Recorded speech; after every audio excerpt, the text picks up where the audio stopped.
Coming up today on Locked On Texas Tech, we're talking QB killing.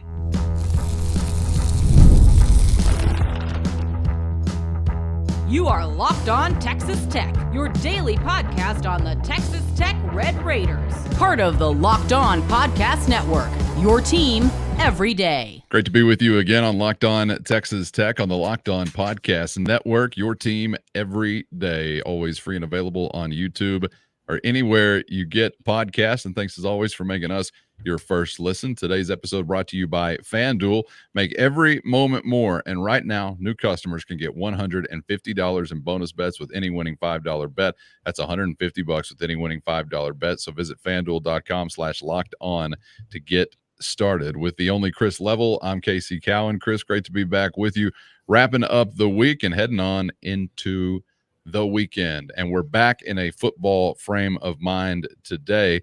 We'll spend some time next week talking QBs for Texas Tech, sort of what has to be there for Baron Morton, what has to happen differently or what has to change to have a successful season there. And also want to get into some of the QB hierarchy that we have to consider, as obviously you've been through a run where you've used more than one. So worth considering, I think. We'll get into that coming up next week. But wanted to spend some time on the other side of the line of scrimmage here today talking about those QB killers, some of those who are going to be after opposing quarterbacks. And there are some things, Chris, that for a defense obviously can cover up a multitude of sins otherwise.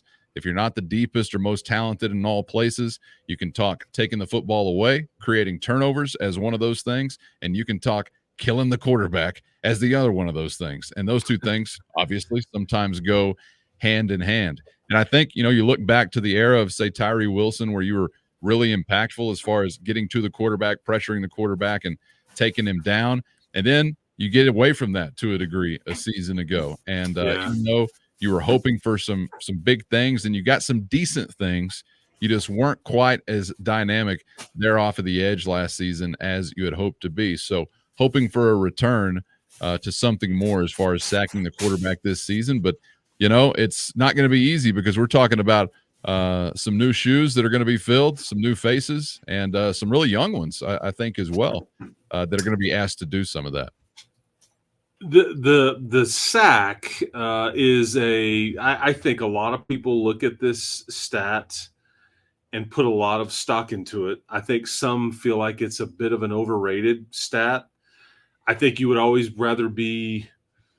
It's really forced turnovers. It's turnover margin. That's maybe more important as it relates to the sack defensively, or how much pressure are you putting on that QB? Because and honestly, you'd rather put enough pressure on him and make him make a bad decision and throw it to you, as opposed to sacking him, because in one instance you get the ball. So, but I think typically pressure on the quarterback, and this is just how we stat it, is the sack or the QB hurry or whatever. But ultimately, you want that to turn into turnovers or the strip sack or whatever it may be. But I think it's funny as you look at, because I just asked myself this question: okay, who, if I had to bet money on it or talk about it in this case, who would I suggest to you will lead the team in sacks this year?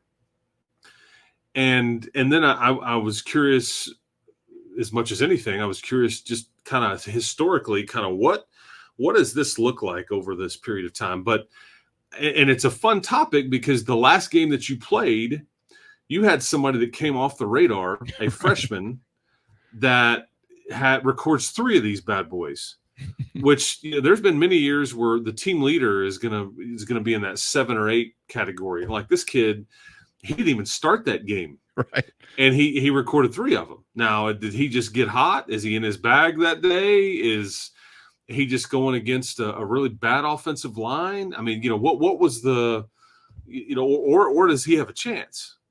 I've talked to enough people and kind of asked this question aloud, and I didn't know what to think about Amir, and they kind of switched him in different position and kind of tweaked that a little bit to where he's more of he's not a true edge, but he's going to play more off the edge than he is an interior guy. But if not him, then who would lead this team in sacks? But this is a category that I think historically the Red Raiders haven't been great in. And I think that I've often said, like, sometimes in conversations like we're having now, man, if you could add anybody off the last 10 years to this particular team to make it like really good, more often than not, I'd always pick like the edge guy that was like your Brandon Sharp, your I'm trying like your a Monte Rager type from years ago. Yeah, the year when you had like Brandon Williams, McKenna Dixon kind of doing some bookend. Brandon Williams is a great one. McKenna had like 8 or 9 sacks that one year in like 08. And at the time, you were really good. And I think there's a direct correlation into some of these, Daniel Howard rings a bell. That was a little bit of a run where you stacked some years, right? Yeah. Where you had some effective guys year after year. It was nice. And I think that if we're being honest with ourselves, did you get as much sack production over the Tyree Wilson or the Miles Cole that you thought you'd get? Not quite, no. Yeah, and I think because I think Tyree Wilson, he was able to show a total game and ability to cover guys out of the backfield and able to just run guys down from behind and able to just be a maniac, as opposed to, he just recorded 16 sacks. That's not what he did. But when you look like he did and all those things. But so as far as this year, I'm going to say I probably would cast my lot with either Amir Washington, and if I'm brave, maybe an Isaac Smith. I'm projecting there either way, but no matter what you do, you're having to project, because Quincy Ledet, I think, as an interior guy, is your career leader as far as sack production, as for returning sacks. As I look at it, Adedire, 2 sacks. Duda Banks, 1.5. Isaac Smith, just the 1. Amir Washington with 3, all in the one game. Dylan Spencer, who I also would think that you could hear from here, 0 career sacks. I mean, he's just getting started. He was a true freshman last year. Yeah. James Hansen, not a lot of sack numbers. DeBraylon Carroll from Rice, 7 career sacks. So there's not exactly like the household name or the returner. Somebody's going to kind of come off the radar here, and maybe it's one of your interior guys like Quincy. I don't know. I'm going to say Amir, though. I think he's got, because this is what I was told when I started to ask this question, from somebody that I thought would know. They were like, well, look how limited availability he had, and look what he was able to do with it. So if we project that out, and again, did he just get hot that day? Was it just one of those days where it just all kind of came together, and you've got a slow-footed quarterback or one that was dinged up and it can't get away? I don't know. But I think there's a lot of people that feel like Amir Washington could figure it out and be a problem for folks. But I want to mention Dylan Spencer's name to you and Isaac Smith's name to you as far as like potential sack leaders and all those things. It's also worth noting that, and I'll get into some historical stuff too, because like you mentioned some of the names, like Brandon Sharp has the largest single season sack total in your program history with 15. Is that right? With I wouldn't 15. have guessed that. Wow. Yeah. Adele Duckett, remember him? Oh, yeah. In 03, that was early in Mike's tenure. He had 14. Brandon Williams, who you mentioned a while ago, that was in 08. So you look at like that 08 and 09 season, you had a dude coming off the edge. Yep. In both years. I mean, there's an 08 and an 09 in the top 3 single season of all time. Aaron Hunt he's twice in here in 01 and 02 when Mike just got here. He had a 12 sack season and a 9 sack season. I mean, 9 sacks for Aaron Hunt is 9th best in school history as far as single season. Mm-hmm. And then McKenna Dixon, he also had 9 in that 08 season. So that 08 season, you had a couple of guys, Brandon Williams and McKenna Dixon, that totaled, if I'm good at math here, 23 or 22 sacks between them, just 2 guys. And that's better than your total team in some of these years, which is crazy, but that's the reality and kind of where you've struggled a bit. But when you were playing really good ball, I think it speaks to kind of how much pressure you were able to create on the edge, Callan. Oh, yeah, and I'm just kinda I mean, you're thinking about that defensive front, I'm just drooling because you're thinking about Kobe Whitlock in the middle of all that.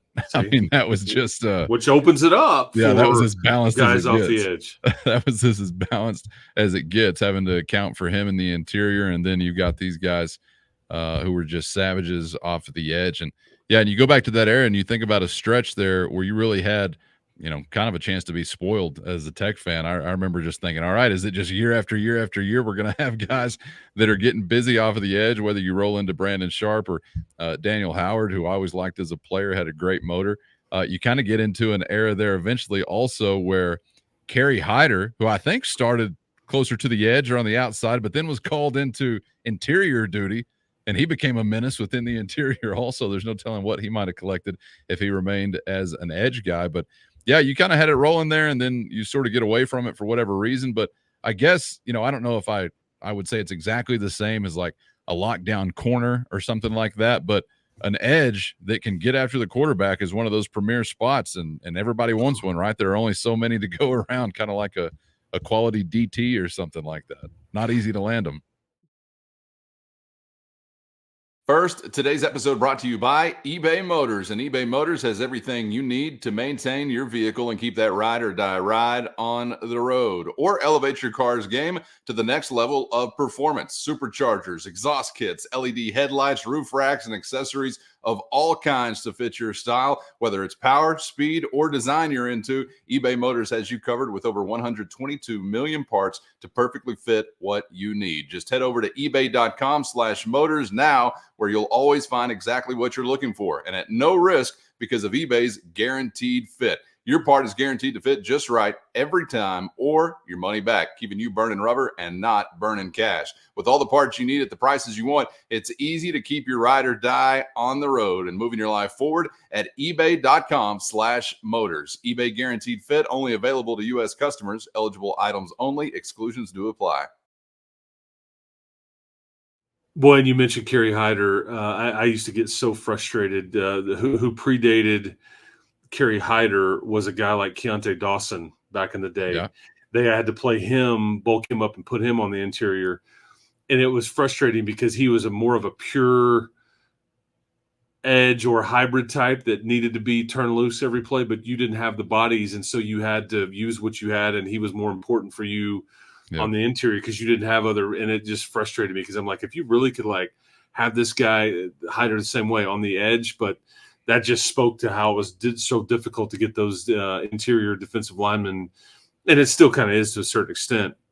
But you start talking like salary cap, or you start talking like when you start revenue sharing and you have to like put a salary together or how much we're going to share revenue based on position.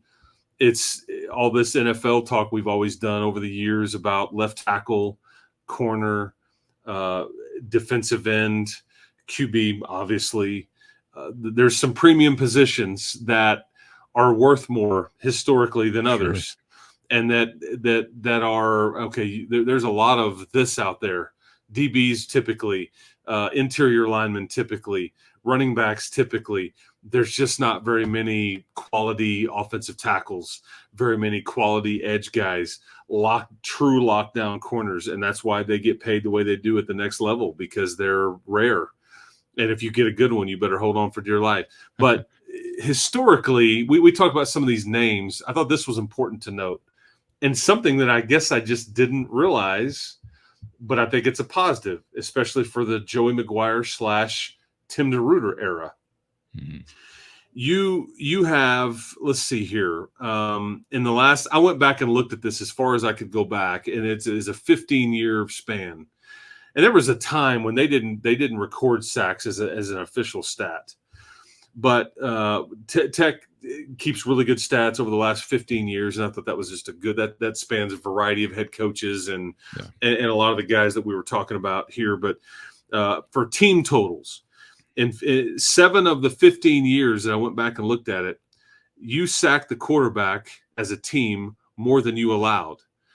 So basically, over half the time, you've given up more sacks than you've been able to dish out, which is not great. This needs to be like a 13 of 15 or 14 of 15 or 15 of Right. 15, which, again, and you pass it more than most and all that, but it speaks to maybe how few of sacks you've been able to accumulate over the last 10 or 15 years. You average 22 sacks as a team per season over the last 15 years. What's fun under Joey in the 2-year run here with Tim as the DC and Joey as the head coach, again, 22 per season on average.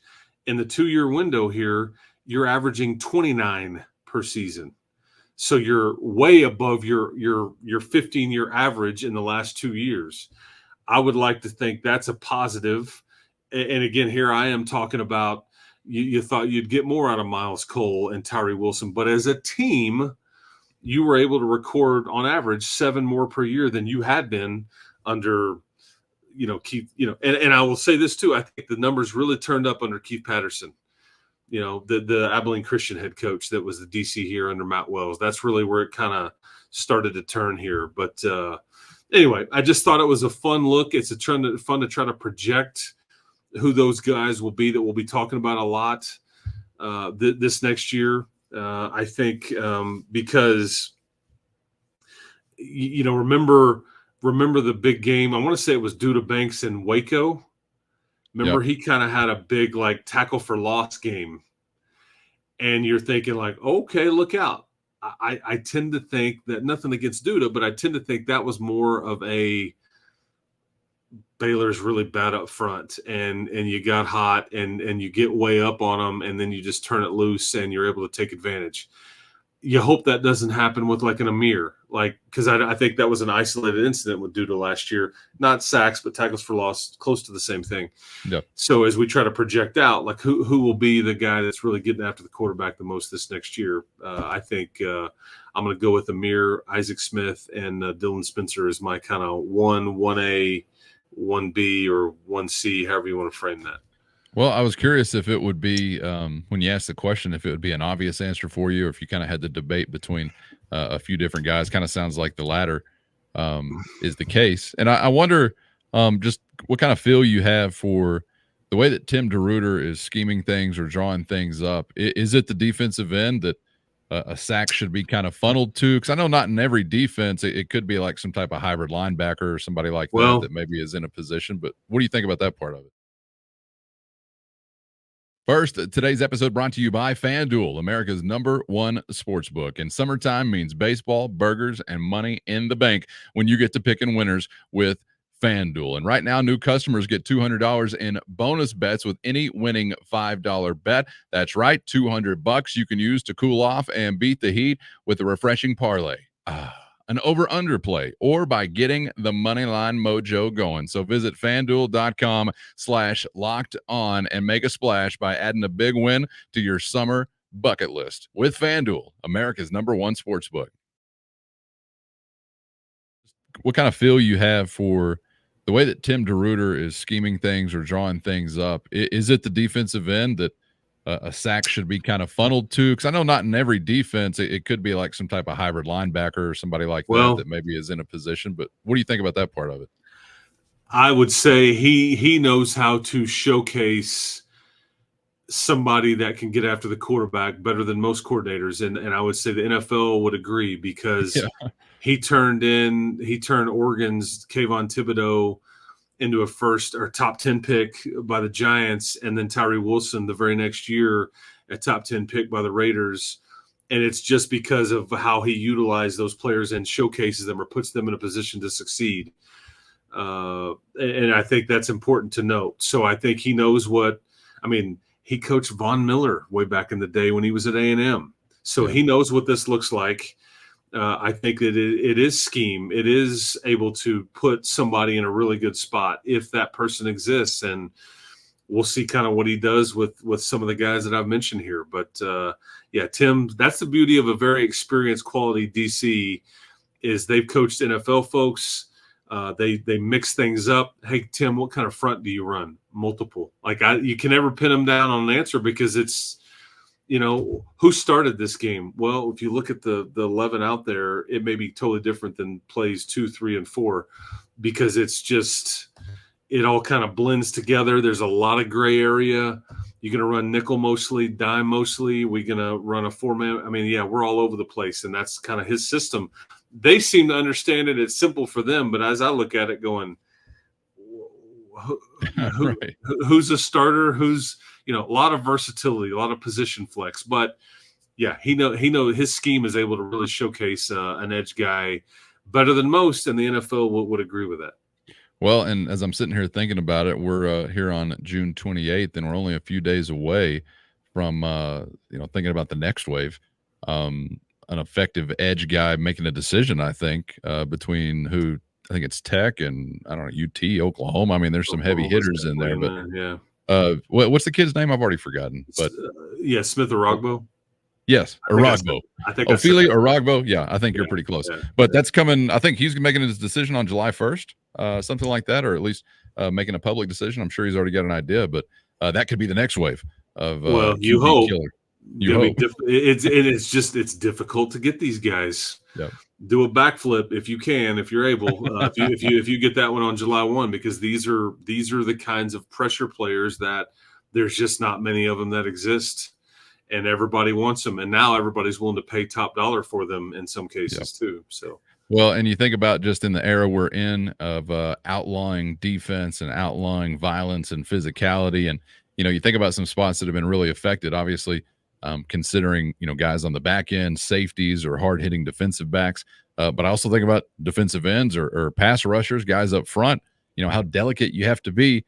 Around the quarterback. You got to march up to him with the pillow, ask him, sir, would you like to lay down on the ground? I've got a nice pillow and a mint here for you if you would. And if he says no, then you got to turn the other way, or else it's 15 yards and maybe you're getting kicked out of the game. But good grief, Chris, think about when we were growing up, or think about going back to like 80s, 90s when you were watching football, and how much things have changed in that regard. It's really a new, kind of wrinkle that you've got to consider. If you are trying to kill the quarterback, you've got to kill him very delicately. Or kill him softly, as they said once upon a time. So something to keep in mind also. But I'm hoping for big things, but you've got big shoes to fill. Going back again to the Tyree Wilson era, had a bit of a dip last year, even though Miles Cole and Steve Linton were serviceable in some ways, did not get the dynamic impact certainly that you were hoping for. Now we're talking about a guy who was injured last season in Isaac Smith that we're looking for some big production from. We're talking about a young guy in Dylan Spencer that we're looking for some production from.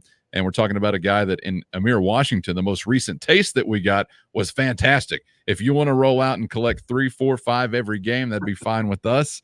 But you're going to have to duplicate 12. Yeah. Yeah, you'd be All-American, I'm sure. We might be mentioning you in the same breath as Senior Sack once upon a time if you're doing stuff like that. Talking about another historical piece of context there, one of the best to ever do it, going back to the era of Gabe Rivera. But, man, looking forward to seeing what Coach Garuder can do with those guys and how impactful they can be off the edge or anywhere when it comes to pressuring the quarterback, and hopefully, as a result, creating mistakes for the offense that leads to turnovers and extra possessions for your offense. So good stuff today, Chris. Appreciate it as always. Hope everybody has a great weekend out there. And Chris, we'll see you on the other side. Guns are all the way up, people. Enjoy the weekend. Keep hope alive. All the time on Locked On Texas Tech. Always cocked and loaded, even if sometimes half cocked. All right, for Chris Level, I'm Casey Cowan. Thanks for being out there. Make sure you get subscribed on YouTube or anywhere you get podcasts so you never miss an episode. And we hope to see you back for the next round on Locked On Texas Tech.